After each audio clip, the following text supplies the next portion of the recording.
Hi, how are you guys? Welcome to my first YouTube video on my new channel, Ask the ENT Doctor. On this channel, I'm going to try to address some frequently asked questions about ear, nose, and throat, and what happens to our special senses and our upper airways through life and with different kinds of conditions. And the first thing I wanted to address is understanding a hearing test. I've been asked what happens in a hearing test, who should get a hearing test, and how do I understand the results, and how can they help me be better, more comfortable, better communicators, and be more functional in my life. So in this video, I'm going to talk about what happens when you get a hearing test, how to get one, and then we'll talk about the report and how to interpret it. So we'll look at a normal report, and I'll go over the numbers on it and how to understand them. And I'm really going to highlight too, how important it is to keep up with your hearing health, and so the end of this video you'll understand what a hearing test is, how to get it, and what it tells you about your hearing and your communication. Okay, so first we're going to get started to talk about what happens in a hearing test. Well, what happens is, some of you might remember from kindergarten going back and having the test where you had to push the little button when you hear the tone. And, the meat of the hearing test, that is what really happens. We get a lot more information from the test than just what, can you hear or not? Are you deaf or not? Is one ear better than the other? We actually get a ton of diagnostic information from the test, but for the patient, all you have to do is go and sit, usually in a soundproof booth, and listen. Just listen for the tones. The audiologist will present you with different tones of different pitches. So anything from a low pitch that's like a boop, boop, boop, to a high pitch like a beep, beep, beep. And when you hear the tone, you either raise your hand or press the button depending on the setup. And the audiologist will record how loud those particular tones had to be for you to hear them. And depending on how complicated your hearing issues are, the test can take anywhere from 5 to 20 minutes. Usually it's pretty quick. In my office, which is a private practice where our audiologists are just seeing a lot of patients, they're very efficient. So it doesn't really take very much time. Some people think it's going to take an hour, but it really doesn't. It's a pretty quick test. I kind of compare it to when you go to the eye doctor and they make you read the chart. It really tells us some very fundamental information about what happens. So what will happen is the audiologist will do the tone testing, and we call that the pure tone testing. And then he or she will usually do some word testing. And the word testing looks at both how loud speech has to be for you to hear it, and also how well you do with understanding the words that are said, because that's an issue that some people have independent of how loud sound has to be. We call it clarity, or differentiation, or discrimination. Discrimination is the word that you'll see the most commonly. And then they will also do a test, usually called a tympanometry and acoustic reflexes, where they put a little plug in your ear and it makes a sound like this, me-oop. And sometimes you'll feel a little pressure, a little mild pressure change in your ear, almost like you're going up a hill. And that's it. It takes several seconds to do, and it tells us information about eardrum mobility, whether or not your earbones are moving, things like that. Really information about the structure of your ear and the integrity and mobility of your eardrum. So that's the tympanometry part.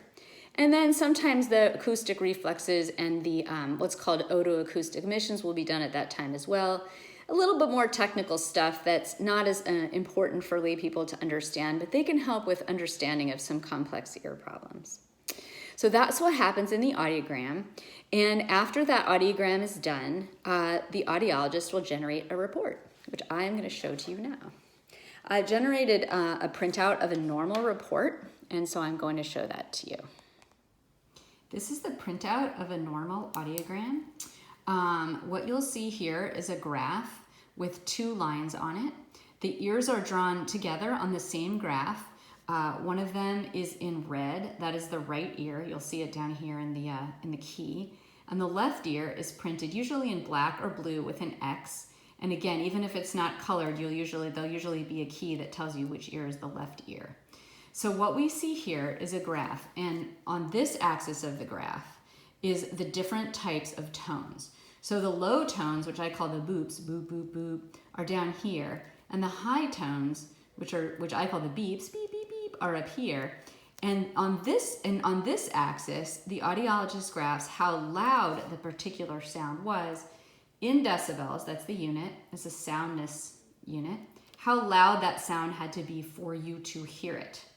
And in this audiogram, this person tested all at 20 decibels or softer, and that is the normal range of hearing. So this person has their right and left ear running along all the different pitches of sound that we test. So that's the range of human hearing. The unit is in hertz, which is a wavelength of the sound, or actually the frequency of the sound, but related to wavelength, between 250 and 8,000 hertz. So this person has normal hearing. The most common pattern for age-related hearing loss is to have some preservation of these low tone thresholds. So you'll have thresholds, or sometimes some mild loss, something like this. But then in the high tones, it becomes harder for us to hear. So the audiogram will dip downward.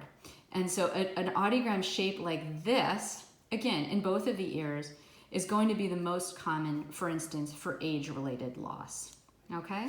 Here, on this graph, we see somebody who has a left-sided hearing loss. So you can see the right ear goes straight across between 0 and 20, but the left side dips down. So something's wrong with this person. Because of the way hearing is tested in the booth, with both the sound going through the ear and also through a little buzzer behind the ear, we can actually tell what part of the ear isn't working. So for instance, from an audiogram alone, we can tell whether or not it's the sensory organ that's having a problem, like it could just be age-related problem or it suffered a viral injury, or we can tell if there's a problem with the sound getting to the organ. So for instance, if there's earwax buildup, a hole in the eardrum, fluid in the ear, a problem with ear bone stiffness, any of these things we can see just on the audiogram alone. So I like to say that an audiogram tells a story, where I can often just look at an audiogram and say, oh, I see this person has a hole in their eardrum, or, oh, this person clearly has fluid, but a normal hearing organ. So we can really tell a lot from the audiogram. So if your ENT doctor wants to get a hearing test, even for some vague complaint like ear pressure, it's a good idea to do it. It really tells us much more than you think. And here's the good news. Audiograms are covered service on all insurances, which means they won't be denied as an uncovered service as long as there's a reason to get one. So reasons would be a hearing loss that hasn't been evaluated within the past year, even if it's been present for a long time, or a change in hearing or a change in ear symptoms, including onset ringing, pain, fullness. Any complaint of the ear at all, the audiogram is felt to be part of the workup. Oftentimes we will do serial audiograms to understand if someone's hearing is progressing rapidly. That's also covered service. And even in people who feel like their hearing hasn't been changing very much over the years, Medicare covers an annual audiogram for everyone who's had any documented age-related loss. So that's terrific. You don't have to worry about getting stuck with a big bill. Of course, it depends on your plan whether or not there's a deductible or co-insurance.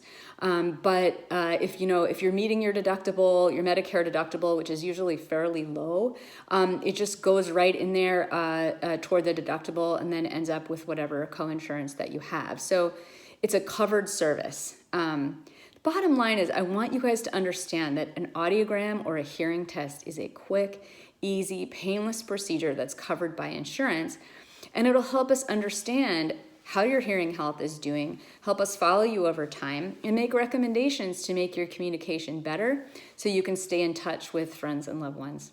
I hope this was helpful information for you. I'll see you next time.